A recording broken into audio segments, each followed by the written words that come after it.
¿Qué tal? Qué gusto saludarles. Estamos en sintonía con el campo. Hay 42 días en el año en la fase productiva de una vaca que son fundamentales. Lo que se haga, bien o no se haga durante esos 42 días, de ese trabajo y de ese cuidado experto que tengamos con ellas durante esos días dependerá el futuro de su producción lechera. Pues bien, son muchos los temas, son muchos los desafíos, son muchos los retos que ustedes tienen en esos 42 días y para hablar de ello vamos a hablar con un experto, el director nacional de ganadería, James Agudelo. James, qué gusto tenerte acá en sintonía con el campo. Nos gusta compartir lo que sabemos y por eso estás con nosotros, porque es importante hablar de esa transición, de esas semanas que ustedes llaman vitales. Muchas gracias, Carlos Ignacio. Pues sí, es cierto, hay 6 semanas vitales que son muy relevantes porque en ese periodo corto que tengamos del llamado periodo de transición vamos a cosechar o vamos a tener los elementos relevantes que van a tener un impacto en la productividad, en la sostenibilidad y en la rentabilidad de las vacas en la fase siguiente de lactancia. Estamos hablando de un tema que es técnico y un tema que es crítico a la vez.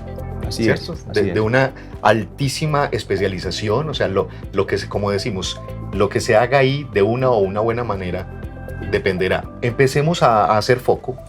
¿Qué es exactamente ese periodo de lactancia? ¿Cuántas semanas son? ¿Cuántos días son? ¿En qué momento reproductivo aparece? Cuéntanos exactamente qué es y cuáles son los retos de ese periodo.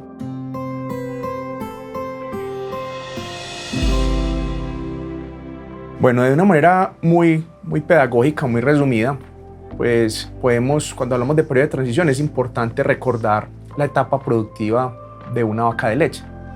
Y esa etapa productiva tiene 2 periodos bien marcados. Uno es el periodo seco, que en condiciones normales es alrededor de 60 días. Y en esta fase las vacas no están produciendo leche. Las vacas están preparando su glándula mamaria para una nueva lactancia.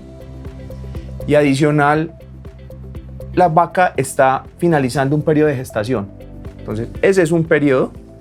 El otro periodo es el periodo de lactancia, que está alrededor de 305 días. Entonces el periodo de transición es el que conecta estas 2 fases. El puente de estas 2 fases, y son alrededor de unas 6 semanas vitales, que lo que hagamos en esas 6 semanas vitales pues va a tener un impacto en la lactancia siguiente.